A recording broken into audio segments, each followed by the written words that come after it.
22 июля 1991 года. Понедельник. Милуоки, штат Висконсин. Город живет обычной жизнью. Люди возвращаются с работы. По вечерам открываются бары, в окнах многоквартирных домов загорается свет. Соседи жалуются на странные запахи, полиция отвечает на вызовы. Все выглядит как городская повседневность. Но в этот вечер из квартиры номер 213 мужчина по имени Трейси Эдвардс выбегает на улицу с наручниками на запястье. Он в панике и останавливает первую попавшуюся полицейскую машину. Через несколько минут он приведет офицеров к двери, за которой Милуоки увидит то, во что невозможно было поверить. Этот ролик об истории Джеффри Даммера. В этом расследовании мы пройдем путь длиной в 13 лет, от первого преступления до последнего поворота ключа в двери квартиры 213. Разберем, почему полиция однажды своими руками вернула жертву прямо в квартиру убийцы, как тела растворялись в кислоте в нескольких метрах от соседей, и никто официально не искал пропавших.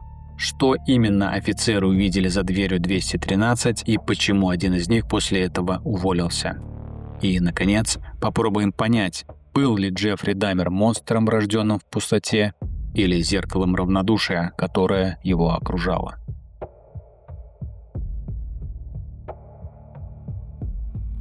Прежде чем войти в квартиру 213, нужно понять, где она находится. Милуоки, штат Висконсин. Пятый по величине город Среднего Запада. В начале 90-х это место, которое переживало долгий промышленный спад. Заводы закрывались, безработица росла. Целые кварталы медленно умирали. Район Авеню Вест, где стоит дом по адресу 924 по Норд-25 улице, это не трущоба в голливудском смысле. Это просто бедный городской квартал. Многоэтажки, небольшие магазины, прачечные, бары с неоновыми вывесками. Люди здесь работали, платили аренду, ссорились с соседями через тонкую стену. Оксфорд Апартментс – трехэтажное здание из красного кирпича. 72 квартиры. Большинство жильцов афроамериканцы, латиноамериканцы. Люди, которых принято не замечать, которым принято не верить. Это важно. Запомните это. Ночная жизнь Милуоки в конце 80-х – отдельная вселенная. Бары вдоль второй улицы, клуб 219, Амадеус, Мираж. Места, где можно было исчезнуть на ночь, и никто не спрашивал имени. Молодые люди, часто без документов, без денег, часто без людей, которые станут их искать. Полиция Милуоки в то время работала по старым правилам. Исчезновение взрослого мужчины, особенно если он черный, особенно если он из бедного района, не считалось приоритетом. Уходят люди, дело обычное. Именно эта среда, не дикий лес, не темный переулок, а самая обычная городская жизнь стала фоном для того, что происходило в квартире 213. 13 лет, 17 жертв, в одном подъезде, в одном доме, в одном районе. И никто не пришел. Но был один вечер, когда прийти пришлось. И человек, который открыл ту дверь, до сих пор не может заснуть без света. Переходим в квартиру 213.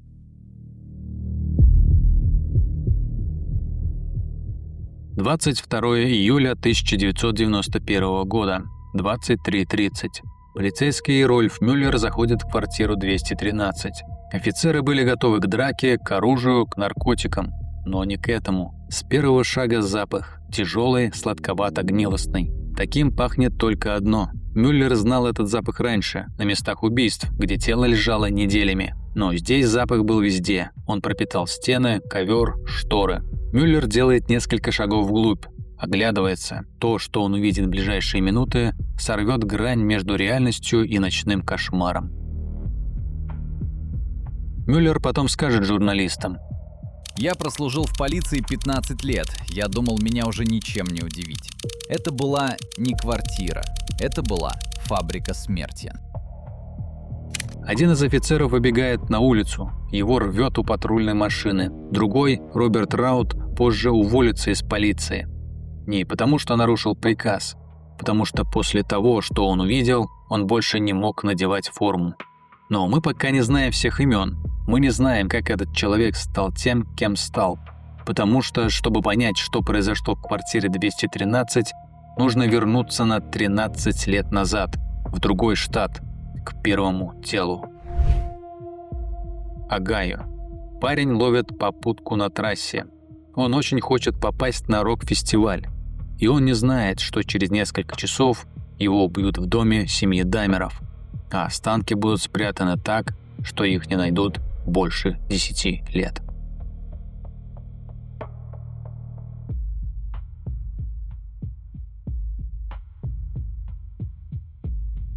Июнь 1978 года.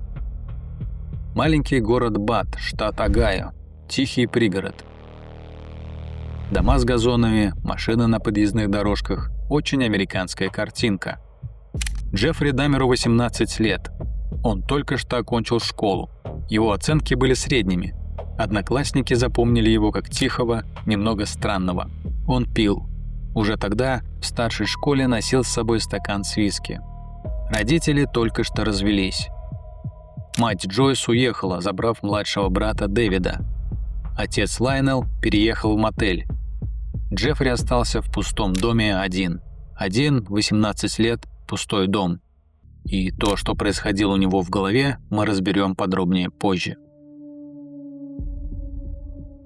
18 июня 1978 года Дамер едет на машине по шоссе и замечает автостопщика. Стивен Хикс, 18 лет, он едет к друзьям на рок-концерт. Дамер предлагает подвезти, предлагает зайти домой и выпить пиво. Хикс соглашается. Несколько часов они разговаривают, пьют. Потом Хикс говорит, что пора идти. Дамер не хочет, чтобы он уходил. По показаниям самого Дамера, данным 13 лет спустя, он ударил Хикса гантелью сзади по голове. Один удар. Потом задушил. Он скажет следователям, что не хотел его отпускать. Дальше Дамер тащит тело в подвал, раздевает, осматривает. Несколько часов проводит рядом с трупом.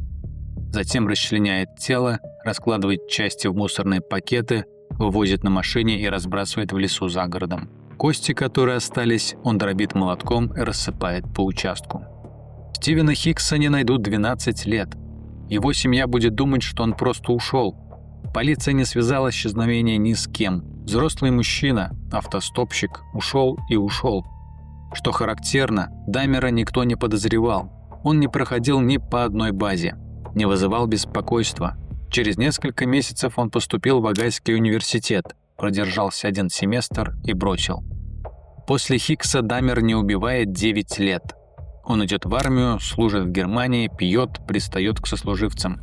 Увольняет за алкоголизм. Переезжает во Флориду, работает на фабрике сэндвичей. Живет у бабушки в Милуоки.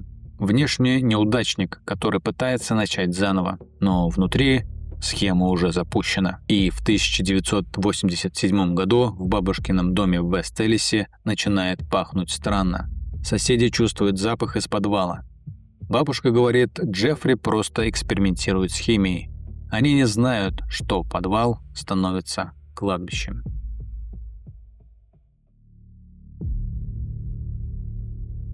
Чтобы понять Джеффри Дамера, нужно забыть слово «маньяк» из фильмов ужасов. Настоящий Дамер – это человек, который в 7 утра делает кофе, здоровается с соседкой, идет на фабрику Ambrosia Chocolate, смешивает шоколадные массы, потом возвращается домой и в своей комнате раскладывает полароиды недавно убитого человека. Это не раздвоение личности, это система. С 1985 по 1988 год он живет у бабушки в Вест-Эллисе, пригороде Милуоки. Днем работа на фабрике, где его ценят. Ночью бары на окраине. Бар линии 411, бар Клаб 219.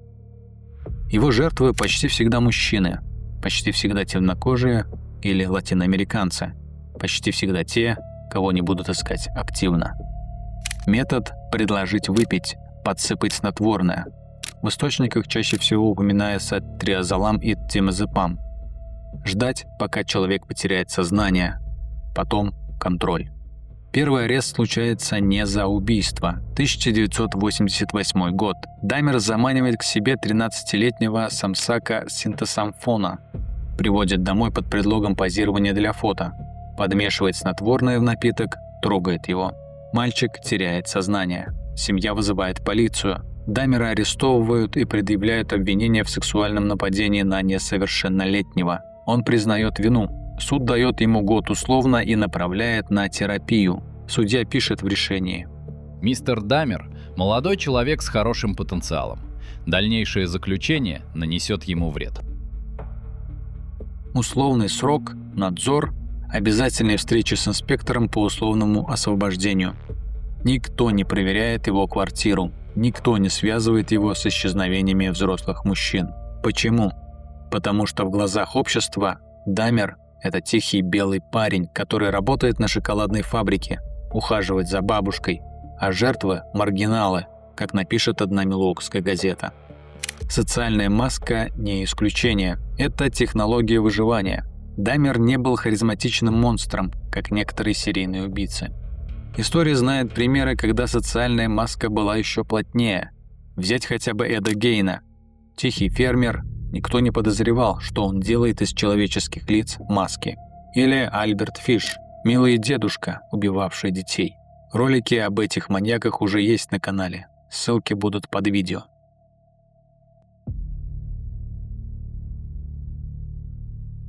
Осень 1987 года. Вест-Эллис. Бабушкин дом. 2 спальни, гараж, подвал. В подвале стиральная машина, старые вещи и пластиковая бочка, которую Дамер купил в строительном магазине. 20 ноября 1987 года Дамер знакомится в клубе 219 с 24-летним Стивеном Туоми, финн по происхождению, переехавший в Милуоки. Они едут вместе в мотель «Амбассадор». Дамер подмешивает снотворное в выпивку Туоми. Утром Туоми не просыпается. По словам самого Дамера, он не собирался его убивать. Так получилось. Потом он несколько часов сидит рядом с трупом. Затем разбирает тело на части, упаковывает в чемоданы и на такси перевозит в бабушкин дом. Голову и внутренние органы хранит. Январь 1988 года. Еще одно убийство. Джеймс Эдвард Дакстейтер, 14 лет. Дамер заманивает его деньгами, подмешивает снотворное. История повторяется. Затем следуют новые жертвы. Ричард Геррера, Энтони Сирс. В 1988 году в подвале происходит эпизод, который должен был стать переломным. Рональд Флауэрс, 27 лет. Дамер подмешивает снотворное, но Флауэрс приходит в себя. Он выживает. Утром бабушка Дамера фактически мешает ситуации развиться дальше. Она видит гостя, и Дамер уже не может действовать так, как планировал. Флауэрс уходит. Он не идет в полицию. Почему? Стыд, страх. А Дамер продолжит. В бабушкином подвале скапливаются кости. Соседи жалуются на запах. Бабушка говорит про протухшее мясо в морозилке. Она подозревает, но не вызывает полицию, потому что Джеффри – ее внук, и он хороший мальчик. Это второй системный сбой. Семья закрывает глаза. Бабушка звонит сыну Лайнелу. Лайнел, отец Дамера, приезжает, спускается в подвал и находит там кости животного. Так ему объяснил сын. Кости животного, которую он нашел в лесу и хотел изучить. Отец – химик по образованию. Он поверил. 1990 год. Бабушка просит Дамера съехать. Просто устала от его ночного образа жизни и запахов. Никаких подозрений в убийствах. Просто устала. Дамер снимает квартиру 213 в Оксфорд Апартментс. Отдельную, свою. Это меняет все. Пока он жил у бабушки, хаос в голове сдерживался присутствием другого человека. Теперь никакого сдерживания. С 1990 по 1991 год 12 убийств. Частота будет нарастать.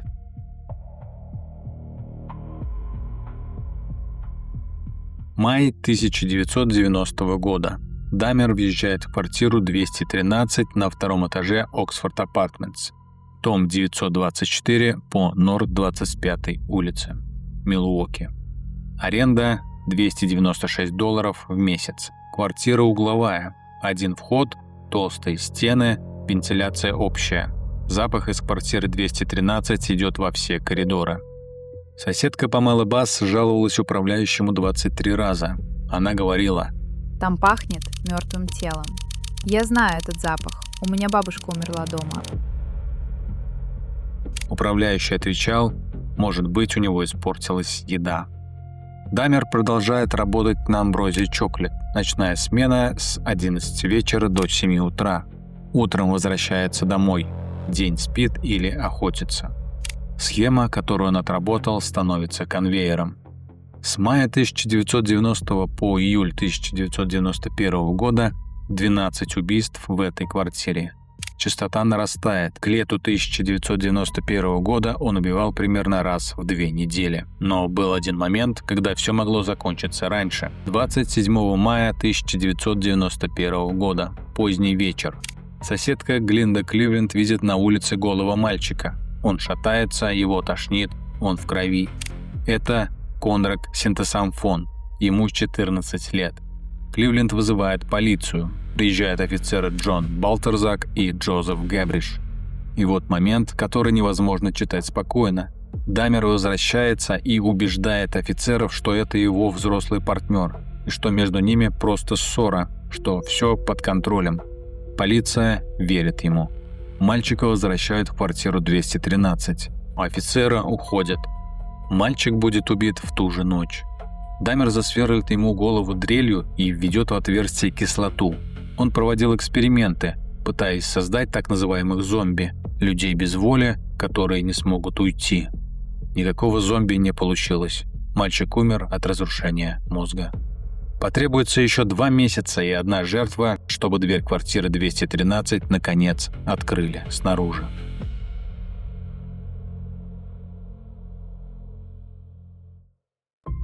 22 июля 1991 года.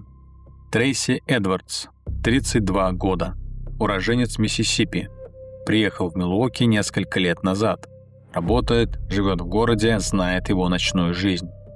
Дамер встречает Трейси Эдвардса в центре Милуоки и предлагает ему деньги за то, чтобы тот пошел к нему в квартиру, выпил пиво, позировал для фотографий. Трейси соглашается. В квартире Дамер подает виски. Через несколько минут защелкивает наручники на левом запястье Эдвардса.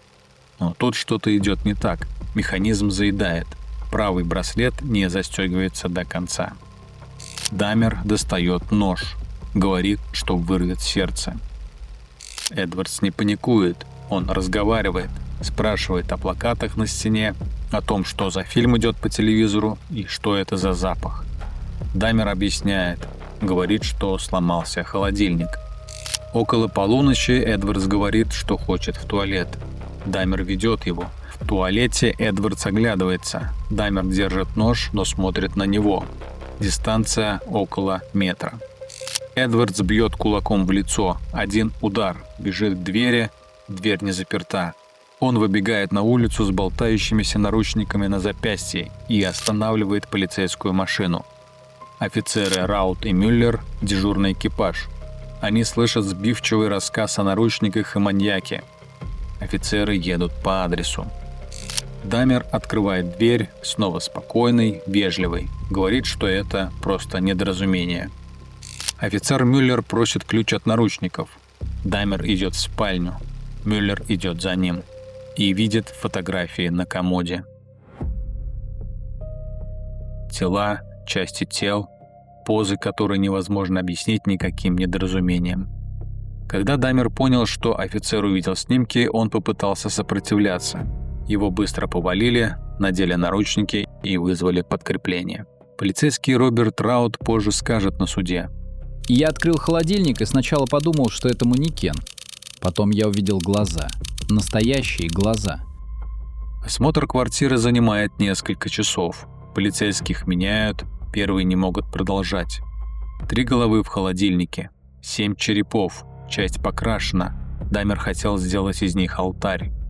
2 сердца в морозилке, кисти рук, половые органы, хранящиеся в банках, фотографии, 74 снимка, задокументировавших убийство по шагам, и 57-литровый чан с кислотой. Внутри то, что осталось от 3 жертв. К 3 ночи 23 июля в эфире Милуоки появляются первые репортажи. К утру имя Джеффри Даммера знает весь город. К следующему вечеру вся страна.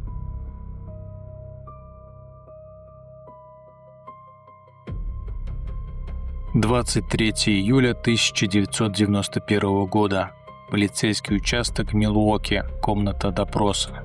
Детектив Патрик Кеннеди – опытный следователь, специализирующийся на убийствах. Он видел многое, но то, что он услышит в ближайшие несколько суток, не похоже ни на что. Даммер сотрудничает с первых минут. Не просит адвоката сразу. Это его право, и он им воспользуется позже. Но сначала говорит: «Я готов рассказать все с самого начала». Кеннеди потом скажет в интервью: Он рассказывал методично, без эмоций, как если бы объяснял рабочий процесс. Это было страшнее любых криков.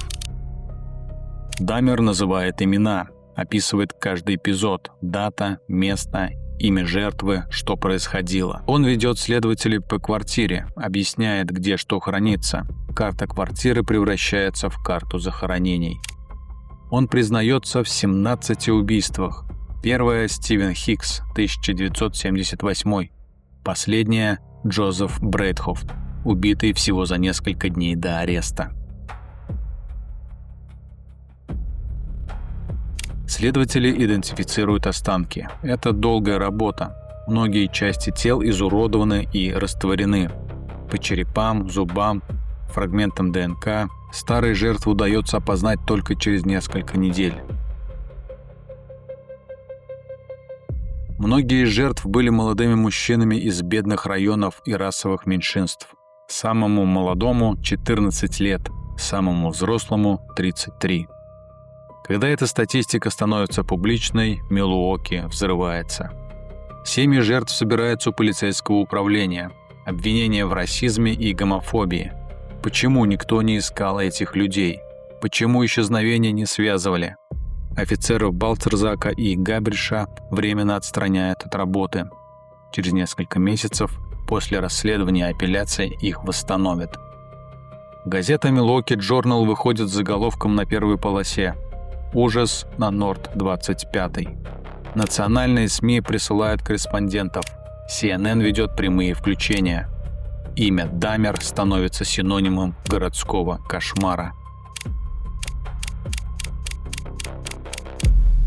Но кто он на самом деле? Этот тихий человек с фабрики шоколада.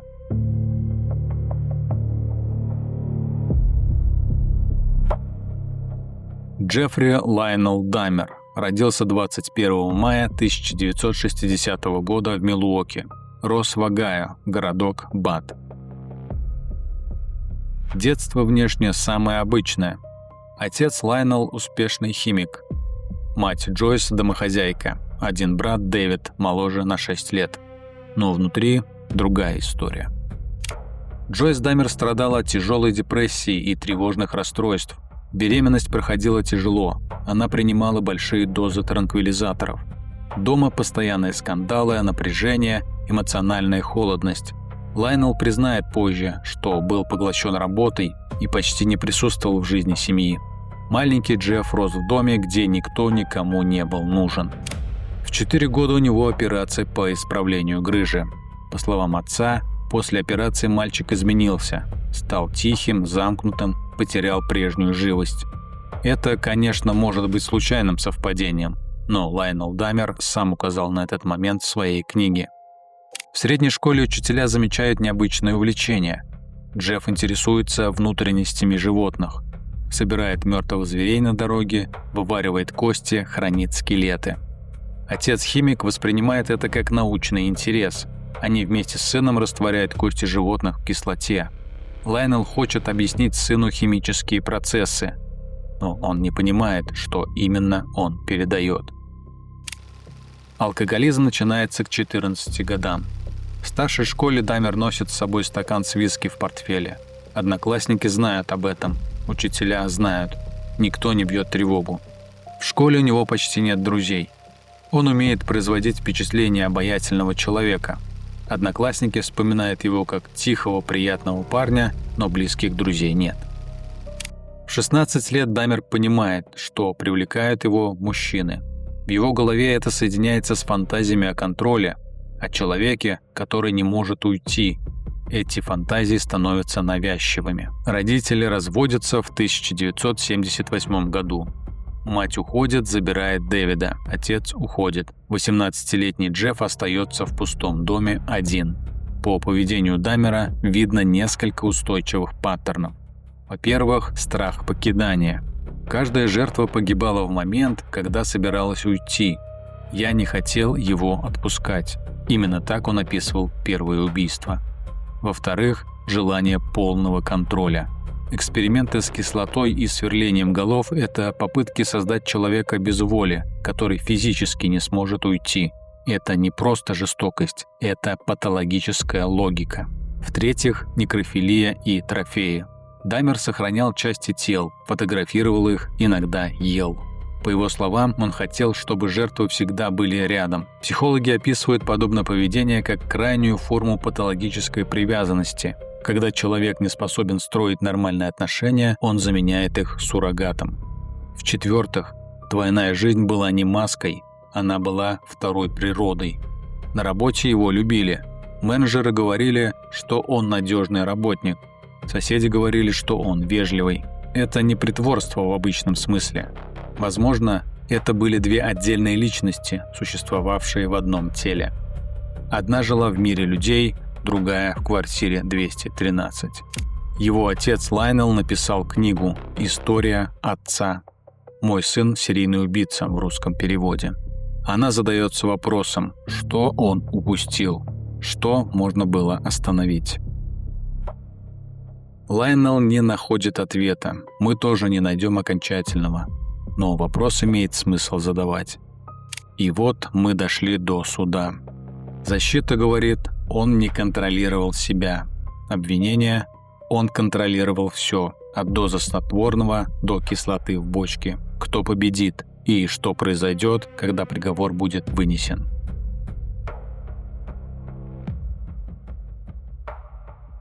Январь 1992 года. Окружной суд Милуоки. Дело штат Висконсин против Джеффри Дамера. Защита строит стратегию на невменяемости. Адвокат Джеральд Бойл приглашает психиатров, которые говорят о некрофилии как о непреодолимом расстройстве, делающем Дамера неспособным контролировать свое поведение. Обвинение отвечает: Дамер планировал преступление. Он покупал снотворное заранее, избавлялся от улик, лгал полиции, объяснял запахи, придумывал истории для соседей и инспектора. Все это признаки человека, который прекрасно понимал, что делает, и делал все возможное, чтобы не попасться. Присяжные совещаются 5 часов. Вердикт вменяем. Виновен по 15 пунктам убийства. 17 февраля 1992 года судья Лоуренс Грэм объявляет приговор. 15 пожизненных сроков без права досрочного освобождения. Дамер не произносит длинной речи, он говорит спокойно. I know how much harm I have caused. I tried to do the best I could after the arrest to make amends, but no matter what I did, I could not undo the terrible harm I have caused. That I hope God has forgiven me. I know society will never be able to forgive me. I know the families of the victims will never be able to forgive me for what I have done. Его отправляют в исправительное учреждение Колумбия в Портидже, штат Висконсин. 28 ноября 1994 года Дамер и еще один заключенный убирают спортзал. Надзиратель уходит на 20 минут. Другой заключенный, Кристофер Скарвер, 25 лет, берет металлический стержень от тренажера. Он бьет Дамера по голове, потом добивает. Дамера доставляют в больницу, но он умирает через час. Скарвер потом объяснит в интервью: Он сделал то, что сделал. Он получил то, что получил. Бог говорил мне, что нужно действовать. В 1992 году Оксфорд Апартментс будет снесен. Семьи жертв и жители района давили на городские власти много лет. На месте здания пустырь. Позже там разобьют небольшой сквер. Дело Даммера войдет в стандартные учебники криминологии. Оно изменит протоколы работы с исчезнувшими людьми, хотя бы формально. Оно поднимет вопрос о расовых предубеждениях в полицейской работе. Вопрос, который остался после этой истории, до сих пор не закрыт. Сколько раз общество проходило мимо чужой беды, потому что она выглядит слишком обычной? Запах из соседней квартиры, странно вежливый парень, пропавший парень, которого никто не ищет. Мы посмотрели в глаза человеку, который убил 17 мужчин и мальчиков. Мы разобрали, как полиция, соседи, семья и город, каждый по-своему, не смогли увидеть полную картину вовремя. Но это не история монстра. Это история о том, как обычный город стал идеальной средой для серийного убийцы. И о том, как тишина стала его главным союзником.